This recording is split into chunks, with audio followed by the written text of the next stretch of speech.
ಅಯ್ಯೋ ATM ಅಲ್ಲಿ ದುಡ್ಡು ಬರ್ತಾ ಇಲ್ಲ. ATM ಅಲ್ಲಿ ದುಡ್ಡು ಸಿಕ್ಕಾಕೊಂಡ್ಬಿಡ್ತಾ. ಅಕೌಂಟ್ ಅಲ್ಲಿ ದುಡ್ಡು ಕಟ್ ಆಗಿದೆ ಅಂತ ಬೇರೆ ತೋರಿಸ್ಬಿಟ್ಟಿದೆ. ಅಯ್ಯೋ ದುಡ್ಡೇ ಹೋಯ್ತಾ. ಅಯ್ಯೋ ಚಂದನ್ ATM ಅಲ್ಲಿ ಹಣ ವಿಡ್ರಾ ಮಾಡಿದೆ. ಈಗ ನೋಡಿದ್ರೆ ಅದ್ರಲ್ಲಿ ದುಡ್ಡೇ ಬಂದಿಲ್ಲ. ಏನ್ ಮಾಡ್ಲಿ ನಾನು? ಟೆನ್ಷನ್ ಆಗ್ಬೇಡ. ಈಗ ವಿಡ್ರಾಲ್ ಮಾಡೋ ಸಮಯದಲ್ಲಿ ದುಡ್ಡು ಬರಲಿಲ್ಲ, ಬಟ್ ಸ್ಲಿಪ್ ಅಂತ ಬಂದಿರುತ್ತಲ್ಲ, ಆ ಸ್ಲಿಪ್ ಅಲ್ಲಿ ನಿನಗೆ ಟ್ರಾನ್ಸಾಕ್ಷನ್ ನಂಬರು ಮತ್ತೆ ATM ID ಅಂತ ಇರುತ್ತೆ. ಪರ್ಟಿಕ್ಯುಲರ್ ಬ್ಯಾಂಕಿಗೆ ನೀನು ಕಾಲ್ ಮಾಡಿ ಫಸ್ಟ್ ನಡೆದದನ್ನೆಲ್ಲ ಹೇಳಿ ಒಂದು ಕಂಪ್ಲೇಂಟ್ನ ರಿಜಿಸ್ಟರ್ ಮಾಡು. ಕಂಪ್ಲೇಂಟ್ ರಿಜಿಸ್ಟರ್ ಮಾಡ್ಕೊಂಡಿದ್ದ ನಂತರ ವಿದಿನ್ 5 days ಒಳಗಡೆ ನಿನಗೆ ರೀಫಂಡ್ ಆಗುತ್ತೆ.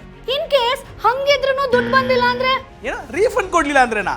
RBI ರೂಲ್ಸ್ ಪ್ರಕಾರ ನಾವು ಕಂಪ್ಲೇಂಟ್ ಕೊಟ್ಟಿದ್ದು ವಿದಿನ್ 5 days ಒಳಗಡೆ ರೀಫಂಡ್ ಆಗಲೇಬೇಕು. ಇನ್ ಕೇಸ್ ಆಗಲಿಲ್ಲ ಅಂದರೆ ಅವ್ರು ವಿದಿನ್ 5 days ನಂತರ ಅವ್ರು ಎಷ್ಟು ದಿನ ಟೈಮ್ ತಗೊಳ್ತಾರೆ, ಪ್ರತಿದಿನ ನನಗೆ 100 rupees ಅವರು ಕೊಡ್ತಾರೆ ನಿನಗೆ. ಸೊ ಇನ್ನು ಮುಂದೆ ನಿಮಗೆ ವಿಡ್ರಾಲ್ ಮಾಡೋ ಸಮಯದಲ್ಲಿ ಯಾವ್ದಾರ ದುಡ್ಡು ಬರಲಿ ಅಂದರೆ ವಿದಿನ್ ಕಂಪ್ಲೇಂಟ್ ರೈಸ್ ಮಾಡ್ಕೊಳ್ಳಿ. ಮತ್ತು ಆ ಸ್ಲಿಪ್ ಹುಷಾರು. ಈ ವಿಡಿಯೋ ಇಷ್ಟವಾಗಿದ್ರೆ ಲೈಕ್ ಮಾಡಿ. ನೀವೇನು ನಮ್ಮ ಚಾನಲ್ನ ಸಬ್ಸ್ಕ್ರೈಬ್ ಆಗಿಲ್ವಾ? ಹಾಗಿಲ್ಲ ಈ ಕೂಡಲೇ ಸಬ್ಸ್ಕ್ರೈಬ್ ಮಾಡ್ಕೊಳ್ಳಿ.